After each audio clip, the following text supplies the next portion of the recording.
Hey everybody, welcome to the channel. Michael Noland here, and tonight I'm going to cover the rock tour scene of 2022. Now, for each and every artist or band, I will be giving them a letter grade. And the letter grade will be based on a few things. First of all, did that band or artist have brand new material to tour with? In other words, did they have anything new to offer you and I? Second area of concern that they will be graded on is ticket prices that they have asked for and have received throughout the year. Now, the third area that I'll be covering and grading these acts on is whether or not they just kept it to the music. Now, you've heard me criticize several artists, and some of them will even be on the list tonight, when they take their concerts and turn them into almost induction centers,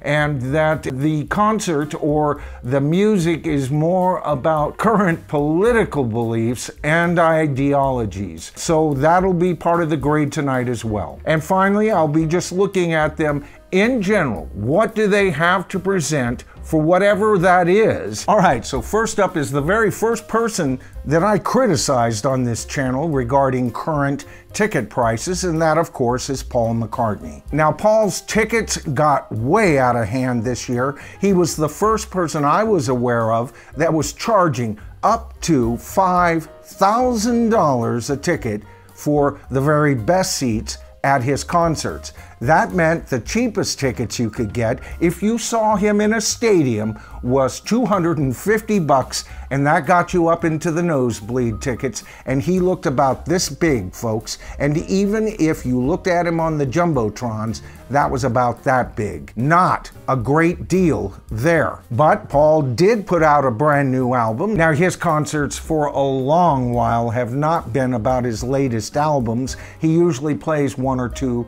maybe three of those songs on that album, and the rest of it's kind of, well, his greatest hits. But as an artist, he is still valid. He is still putting out brand new material. At 80 years old, the man is a monster. And you know what? Paul has his own beliefs, both political and as far as the way he feels the world should be run. But you know, you've got to give the man credit. This guy is what I consider a true gentleman. He is knighted for a reason, folks. And the reason I say that, now he's made it clear what his beliefs are and everything, but he does not use the rock concert as his pulpit. You gotta give the man credit for that alone. Now, I also criticize Paul's vocal ability, and that was more of a concern to me about 3 or 4 months ago. You know, it's after he finished his tour and we saw what the rest of the rock world had to offer, all of a sudden those less than stellar vocals by Paul started to sound a little bit better. His overall presentation is great, his shows are always great, and he does do his best to reach the back of the audience. He's got great light shows, he's got huge TV screens, and so when you think about it, Paul McCartney has always tried to offer value for the money. I mean, he got that from the Beatles. The Beatles were world, and people, I mean world famous, truly, in every sense of the word, and offering value for the buck, that was their middle name. And for the most part, except for ridiculous re-release prices and his current prices for his concerts, the man has at least offered value for the buck. And if you are extra rich and you can afford those great seats, I can guarantee you a great show. So a B for Paul McCartney. All right, next up, ZZ Top. As far as offering anything new, it's been since 2012,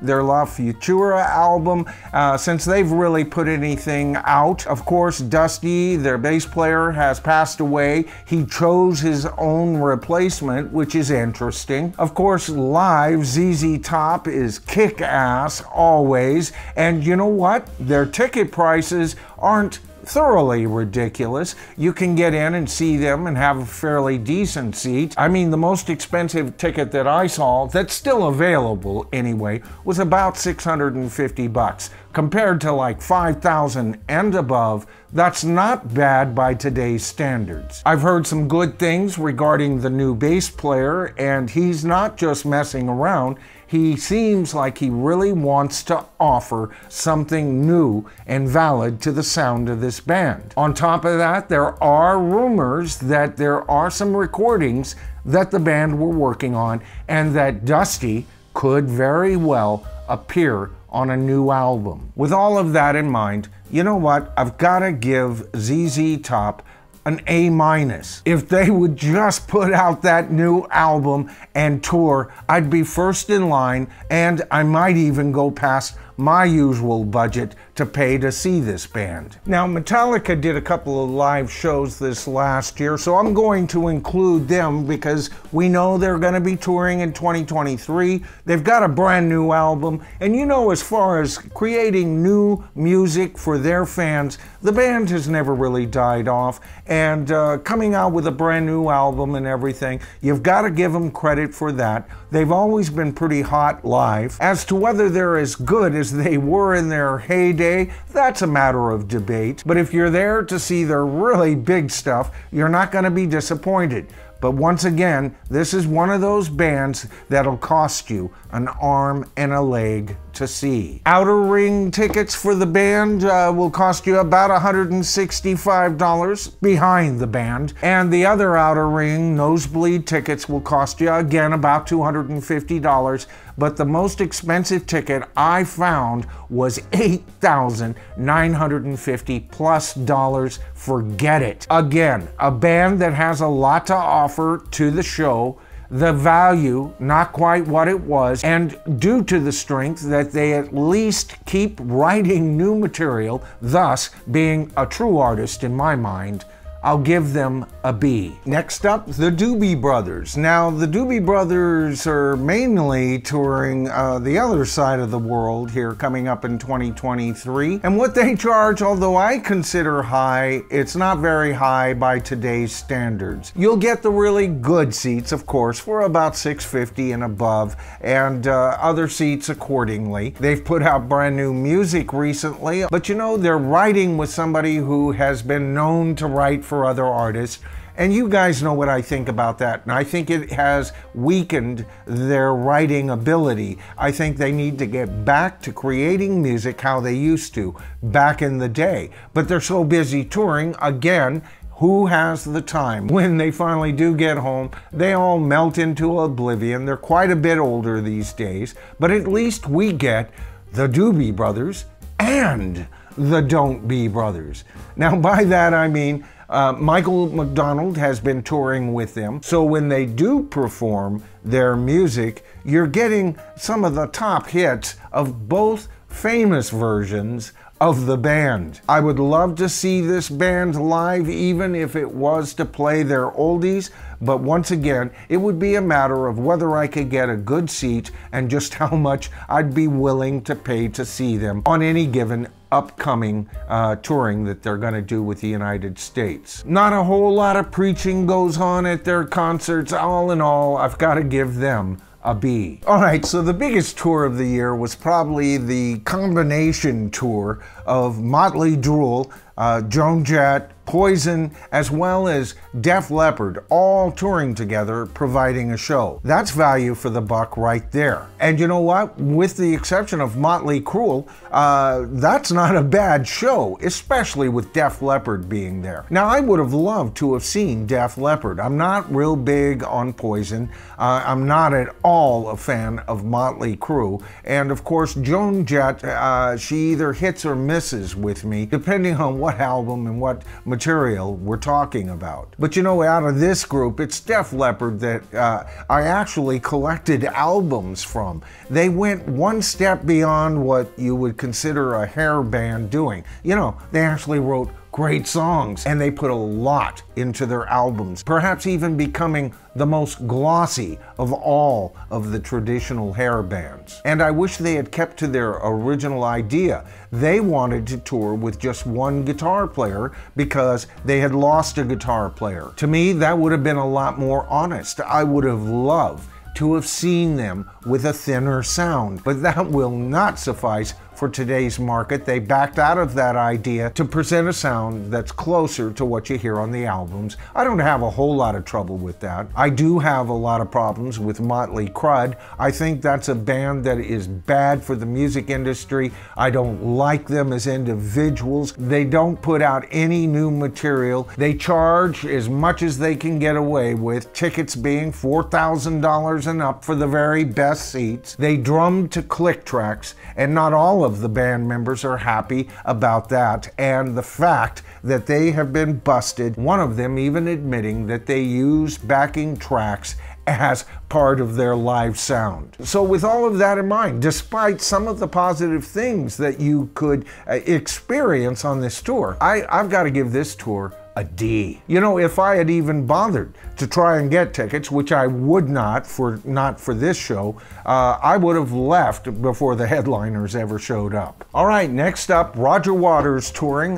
His concerts have been a little bit better as far as prices, but he's only 1/4 of what he's really known for. The more expensive ticket prices go anywhere from $1,000 to $1,500 for the most part. There might be some boutiquing going on beyond that, and you can actually get some cheaper seats for a little over $100, getting close to about $150. You gotta give Roger Waters credit. The man has been creative during this rather weird time we've had for the last couple of years, and he even put out some stuff during the time we were all on a lockdown, so to speak, and put out live YouTube videos, and I've watched those. But you know, when I look at what he actually plays and what he's creating, I don't see the actual artist that I fell in love with this guy when he was still with Pink Floyd. He went past the art. To me, art presents itself as something else, and then when you look at it,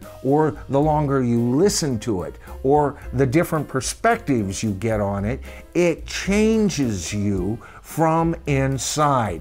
This doesn't. This is political meanderings put out, and if you look at his damn stage presentation, he has these almost draping flags with crossed hammers. It almost looks like the sickle and scythe of the USSR. I'm not impressed. I don't like preaching at concerts. I never have. And too much money for what we actually get. And I've actually got a brain. Sorry, Roger, I won't be showing up. Oh, and by the way, Roger Waters gets tonight's very first failing grade F. Next up, the Eagles, one of the most expensive concerts to attend, and Glenn Frey is no longer with us. Instead, we get a replacement and Don Henley and a couple of friends. Now, you guys have heard me talk about this band before, and I'm not going to get into it tonight real heavily. After all, I've got those videos. You go to my channel's page and you can look up what I have to say about where the Eagles have been for the last 20 years.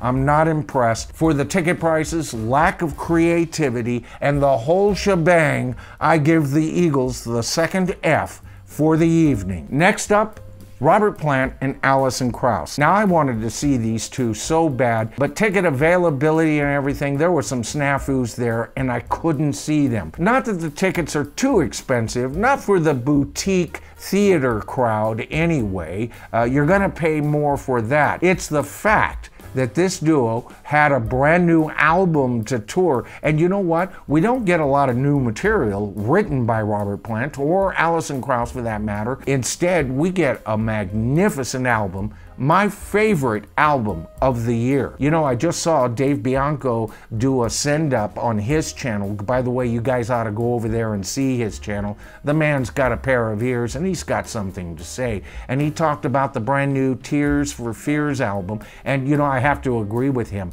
That is an excellent album, and man, they came out of the blue with that one long after we thought they had dried up and had nothing left to say. Now, although I would place that album very high on my list, Alison Krauss and Robert Plant on their new album, their whole approach is to do completely different artistic inclinations to these songs. The perfect example being what they did to an Everly Brothers cut. New artistic expression, decent prices, although they need to fix availability there. A man who still artistically experiments with his voice and music, I give this tour an A+. This is the one I really felt that I missed out on, folks. All right, next up, Aerosmith, probably guilty of a little bit of boutique touring, and so ticket prices are, of course, up. They haven't put out anything in 10 years as far as anything new to offer, and when they have been at shows, Steven Tyler has had to cancel quite a bit lately, and my heart goes out to the guy. You know, he had to deal with surgery, and you know what? Pain medication is a bitch and a half to get a grip on, and when you have to get additional surgery, I can imagine that's a danger point. But at least Steven is dealing with that. He's back in rehab. We'll see what they have to offer. But this band needs to get out of the boutique rock business and get back into creating rock and roll. I think they've gotten quite a bit of a black eye over the last 20 years as not as talented as they truly are. Now, there's not a lot of preaching and all of that with this band, so I'm not going to give them an F, but they definitely get a D. They need to get their act back together or just retire, guys. Maybe it's time. All right, next up, Pearl Jam. Now, Eddie Vedder toured his own album and then joined Pearl Jam to tour their 2020, I believe. It may have been 2021 when their last album was released. So at least we got fairly new material. Ticket prices were too high, but not as high as other artists. And you know what? At least Pearl Jam has gone to battle against Ticketmaster in the past, so they get cred for that. But for the most part, this is a kick-ass band if you're willing to pay their boutique prices and deal with Eddie Vedder saying pretty much whatever is on his mind in the evening. I guess you're gonna get a great show. But as far as a grade, C, maybe a C+, fellas. Of course, the worst of the boutique pricing, high price, let's offer as little value as possible, as far as I'm concerned, is Bono. His whole, I'm an author now, but I'm going to tour like a rock star, not a book author. I will use, like Roger Waters, every moment to say every silly thing on my mind, and when you come and see me, I'll say even more silly things. I'll charge you the very most I can get from my boutique little tour and offer you really nothing in return other than a traveling kind of circus that can't make up its mind whether it's a book tour or a rock tour. Yeah, and you know what? I love U2 as a band, and when they focus, they come up with some really great material. But it's been a while, and this guy on his own limping through a tour does not impress me. I'll give you an F, Bono. Now, the one tour that really surprised me was Roxy Music. It seems like they were in the States and out of the States, and then they did a few dates over in the European sector, and that was it. They were in and out and faster than you could possibly imagine, and I don't even know what the ticket prices were going for. Maybe some of you could let me know in the comments, but I gotta tell you, this is the concert I missed. You know, I would even be willing to pay a bit of boutique pricing to see this band. I would love to see them get back together, do some new music, because you know what? This band is one of my favorite all-time bands in rock and roll history, folks. Now, it wasn't really a tour, but it was a couple of concerts done this last year. I do want to bring this up, and this was the tribute concerts to Taylor Hawkins. And the one great thing that came out of that, you guys have already heard me talk about it, but I'm going to reiterate it here. Joe Walsh got together with the James Gang, and he's talking about possibly doing some more stuff with them. I'm hoping that means there is a future tour with Joe Walsh and the James Gang. I'll be first in line to get tickets for that. And you know what? That concert, I have a feeling, would be a lot less expensive than what is being charged for the ridiculous version of the Eagles that is out. That's not the Eagles, folks. The Eagles have been dead for 20 years, you know? But Joe Walsh isn't dead, and Joe Walsh still has some things to say. I would love to hear him say it with the James Gang. An A for that happening alone. Bands that are unworthy of a grade, unworthy of an F? How about the Van Halen crowd or the Journey crowd making more noise with the chit and backbiting that I wouldn't consider to go see them if they were giving away tickets for free? That's not why I want to go see live music. And you know, the whole tabloid kind of thing happening between these two acts remind me more of Motley Crue than anything else. All right, so if you enjoyed tonight's video, please consider giving it a thumbs up. That helps the YouTube algo dragon better fire up interest for the channel, and that's always good. And by the way, if you haven't had a chance to subscribe to the channel as of yet, it is so easy. All you have to do is hit that subscribe to the tribe button, then hit that top bell icon, and you'll be notified of all of my future videos coming your way regarding the best artists and the very best bands from classic rock, as well as some of the things that are happening in the music industry today. All right, no rest for the wicked. I'm still working on videos to be released, and until I do, why not watch a couple of these? I'll see you in my next video. I'm Michael Noland, and don't forget, guys, we are the tribe.